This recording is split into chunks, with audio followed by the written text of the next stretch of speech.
존경하는 국민 여러분, 민주당 대표 이해찬입니다. 오늘 저는 경제민주화 실천을 위한 민주당의 확고한 의지와 실천 방안을 말씀드리기 위해서 이 자리에 섰습니다. 민주당은 19대 국회 법정 개원일인 5월 30일 19개 법률안을 발의한 데 이어 오늘 제2차로 우리 사회의 상생 발전과 민생 안정을 위한 9개의 법률 개정안을 당론으로 발의하셨습니다. 이들 법안에는 민주당의 경제민주화 실천 의지가 집약된 8개의 의제가 담겨 있습니다. 재벌의 경제력 집중 완화, 기업범죄 처벌 강화, 공공부문의 중소기업 보호 강화, 공정경쟁 환경 조성, 불공정 하도급 거래 질서 개선, 금산분리 강화, 조세정의 실현, 고용 안정망 확충 등이 그 핵심 주제입니다. 헌법 119조 2항으로 상징되는 경제민주화는 날로 심화되는 사회 양극화를 해소하고 지속 가능한 시장 경제를 만들기 위한 유일한 해법입니다. 존경하는 국민 여러분, OECD가 추정한 올해 경제 성장률 3.3% 전망치를 적용하면 이명박 정권 5년간 우리 경제는 불과 3.1% 성장했습니다. 국민의 정부 5.1%, 참여정부 4.3%에 비교하면 정말로 초라한 성적표가 아닐 수 없습니다. 그런데 35개 대규모 기업 집단의 총 자산은 672조에서 1189조로 무려 77%나 늘어났습니다. 총 매출도 690조에서 1153조로 증가하고 이들 계열사는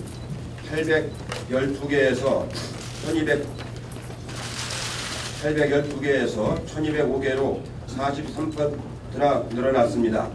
그야말로 재벌 프렌들이 정권다운 최고의 성적표라고 아니할 수 없습니다.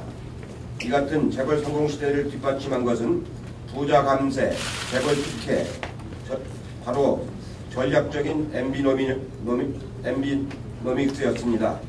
2010년 법인세 세액 공제 5조 5천억 중에서 79%인 4조 3천억이 대기업에 집중되었습니다.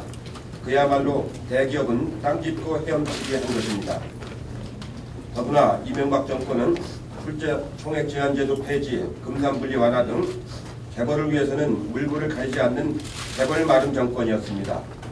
그 결과 상위 10대 재벌 총수들은 1%도 되지 않는 지분을 가지고 수십 개의 계열사를 좌지우지하고 있고 2세, 3세를 이어 세습 경영으로 사회통합을 저해하고 있습니다.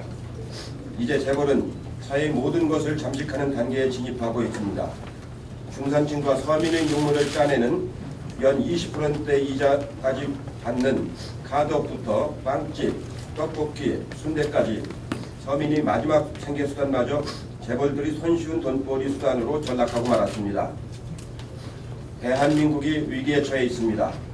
중산층과 서민의 생활터전인 재래시장 매출액은 26조 7천억에서 24조 원으로 오히려 11.2%나 줄어들었습니다. 집 있는 빚쟁이 하우스푸어, 일하는 빈곤층을 말하는 워킹푸어가 일상적인 용어가 되고 말았습니다. 가계빚이 1천조인 사회가 되었습니다. 그렇다면 재벌은 사회적 책임을 다하고 있습니까? 고용은 어떠합니까? 우리나라 10대 재벌의 직원 수는 2008년 24만 6천 명에서 2011년 26만 7천 명으로 6.9% 증가에 그치고 말았습니다. 재벌 천국, 서민 지옥의 빚더미 공화국, 이것이 작은 정부 큰 시장을 부르짖던 엠비노믹스의 실체입니다. 이명박 대통령의 747, 연 7% 성장, 1인당 4만 불 소득, 세계 7대 강국, 그리고 박근혜의 줄푸세, 세금을 줄이고 규제를 풀며 법질서를 세운다는 747과 줄푸세가 합쳐진 것이 엠비노믹스이고 그 결과물이 민생경제를 마치 지난 4년이라고 할 수 있습니다. 존경하는 국민 여러분, 이제 민주당은 경제 기조를 재벌 특권 경제에서 민생 중심 경제로 대전환을 하겠습니다. 경제 민주화, 재벌 개혁을 위해 당의 명운을 걸겠습니다. 첫째, 민주당의 모든 대선 후보가 경제 민주화를 핵심 공약으로 제시하도록 요청하겠습니다. 두 차례에 걸쳐 제출하는 경제민주화 법안은 반드시 19대 국회에서 통과되도록 모든 방법을 다 동원하여 실천해내겠습니다. 셋째, 저는 19대 국회에 재벌개혁특별위원회를 설치해서 어느 당이 과연 경제민주화를 위해 진정성을 가지고 있는지 국민이 준엄한 평가를 받을 것을 공식적으로 제안합니다. 새누리당도 경제민주화에 나서겠다면 재벌 문제에 대한 당의 분명한 입장을 밝혀야 합니다. 재벌개혁 없는 경제민주화는 허구입니다. 대단히 감사합니다. 이용섭 정책위원장입니다. 대변인께서 취지와 방향에 대해서는 상세하게 말씀을 해주셨기 때문에 나누어드린 보도자료를 중심으로 간략히 설명을 드리겠습니다. 우선 우리 민주통합당은 19대 국회의원의 임기가 개시되는 지난 5월 30일에 민생과 직접 관련된 19개 법안을 제출한 바 있습니다. 이 19개 제출 법안에는 오늘 우리가 의제로 삼고 있는 경제민주화 관련 법안도 일부 포함이 되어 있습니다. 예를 들면 중소기업 저가법정 제도를 강화한다든지 최저임금 제도를 개선한다든지 이런 내용이 되겠습니다. 오늘 2차로 독점규제 및 공정거래에 관한 법률 개정안을 포함해서 9개 법률 개정안을 당론으로 오늘 의총을 거쳐서 제출을 할 것입니다. 이 9개 법률 개정안의 기본 목표는 경제력 집중 완화, 불공정행위 연단, 금산 분리 강화 등 재벌 대기업의 사회적 책임을 강화하는 한편 다른 한편에서는 중소기업을 보호하고 조세 정의를 실현하고 고용 안전망을 확충하는 것을 목표로 하고 있습니다.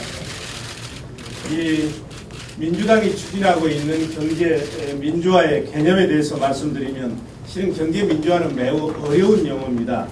이것은 공정경쟁과 분배 정의를 통해서 경제력 집중을 방지해서 대기업과 중소기업이 동반 성장하고 부자와 서민이 상생하는 건강한 경제 생태계를 만드는 것입니다. 따라서 이 경제 민주화의 3대 키워드라고 하면 그것은 상생, 동반 성장, 균형 발전일 것입니다. 얼마 전에 지난 6월 20일 날 공정위가 발표한 자료를 보면 대표님도 말씀이 계셨습니다만 상위 10대 재벌그룹 총수들은 0.94%의 지분을 갖고 순환 출자라고 하는 편법적인 방법을 통해서 수십 개의 계열사 경영권을 장악하고 있습니다. 세계 어느 나라에서도 이런 현상은 찾아볼 수가 없습니다. 예를 들면 지분율이 가장 낮은 SK의 최태원 회장은 0.04%의 지분으로 100개 가까운 계열사를 거느리고 있고 삼성과 롯데는 각각 12단계와 11단계에 이르는 다단계 출자 또는 환상형 출자 방식을 통해서 계열사를 지배하고 있습니다. 그래서 우리 민주통합당은 경제 기조를 재벌 특권 경제에서 민생 중심 경제로 대전환할 것입니다. 그렇게 해서 MB 새누리당 정권이 붕괴시킨 민생 경제를 되살리고 신자유주의가 초래한 양극화를 해소해서 시장 경제의 지속 가능성을 높여갈 것입니다. 우리 당의 재벌개혁 정책은 재벌개혁을 해체하거나 시장 경제를 부인하는 것이 아닙니다.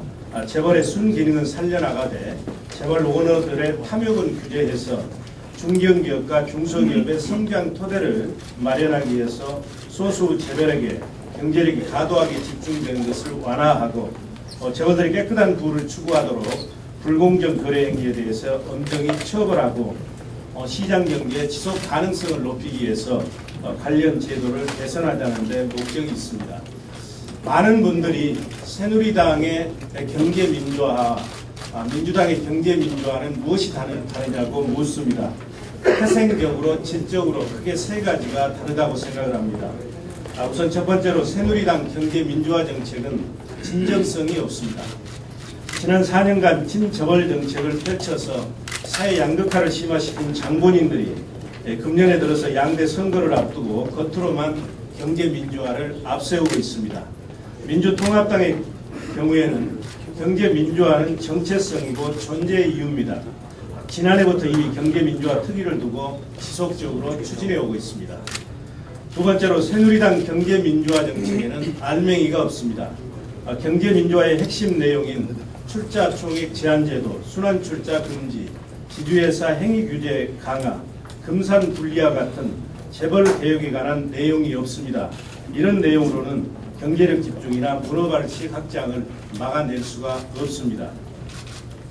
세 번째, 새누리당의 경제민주화 정책은 실현 가능성이 매우 낮습니다.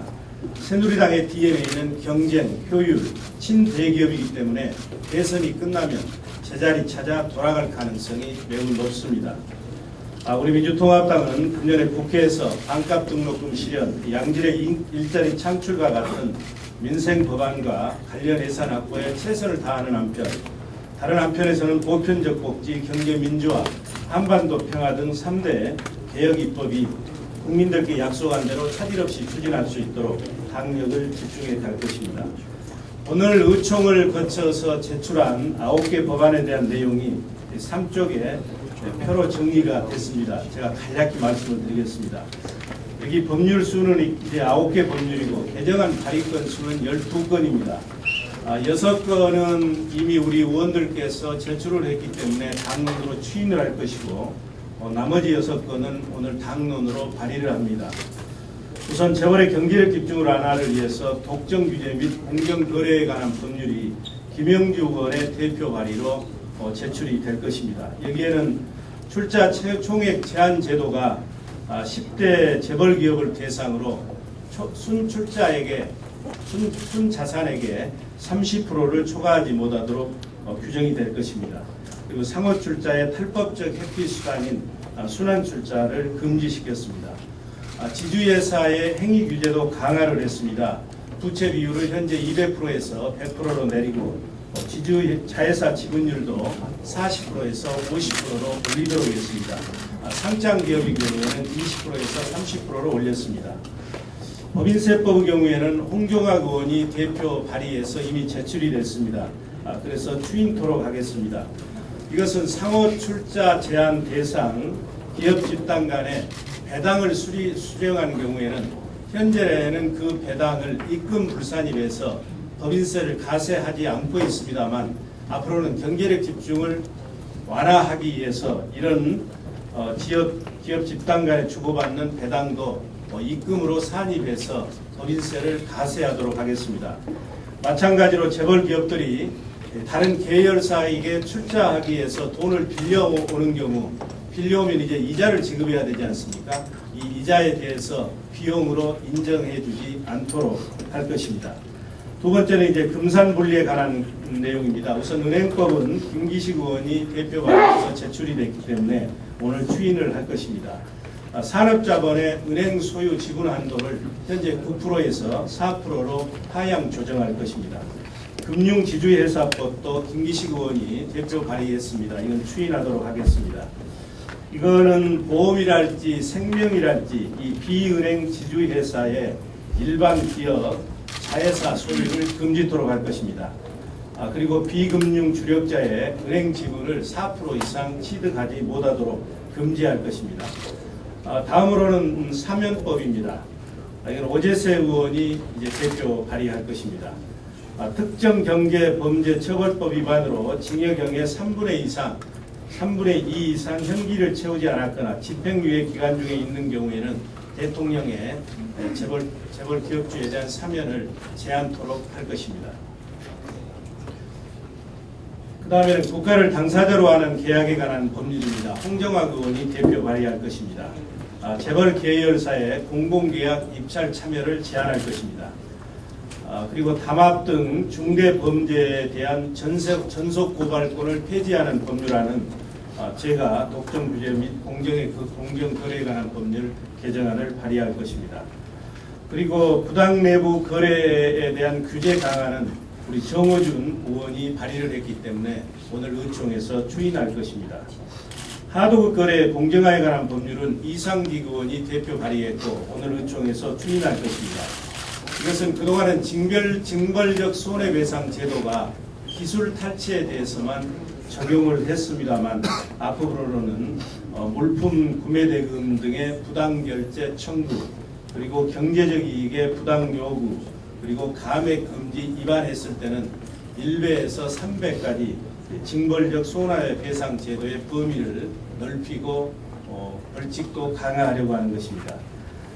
그리고 하도급 거래의 공정화에 관한 법률, 이 법률은 홍영표 의원이 대표 발의할 것입니다. 업종별 협동조합에 하도급 대금 조정권을 부여해서 하도급업자가 직접 대기업에게 조정 신청했을 때 받는 불이익이 돌아오지 않도록 할 것입니다.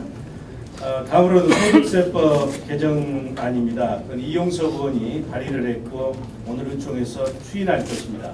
잘 아시는 것처럼 지난해 소득세 최고 세율이 35%에서 38%로 상향 조정됐습니다. 이때 한나라당이 종합소득 가세 표준이 3억 원 이상인 부분에 대해서만 38%를 적용하도록 하다 보니까 전체 납세자의 0.16%밖에 적용이 되지 않았습니다. 적어도 한국형 법피세가 도입되려면 1% 가까운 소득자가 적용이 돼야 된다. 이런 취지에서 가세표준 3억 원을 1억 5천으로 하향 조정하려고 하는 것입니다. 그리고 1억 5천 초과되는 경우에는 소득공제도 제한하는 내용이 되겠습니다. 마지막으로 이 파견 근로자 보호 등에 관한 법률은 은수미 의원이 대표 발의할 것입니다. 이 내용은 이제 대기업들이 근로자 파견을 고급으로 둔갑시켜 가지고 불법적으로 파견받는 경우가 있습니다. 그래서 정상적인 경우에는 파견 기간이 2년 이상을 초과하면 이제 직접 고용한 것으로 유죄하고 불법 파견의 경우에는 바로 직접 고용하도록 하는 내용이 되겠습니다. 이상 간략히 말씀을 드렸습니다만 보다 상세한 내용은 여러분께서 별도로 연락을 주시거나 전화 주시면 답변 드리도록 그렇게 하겠습니다. 고맙습니다.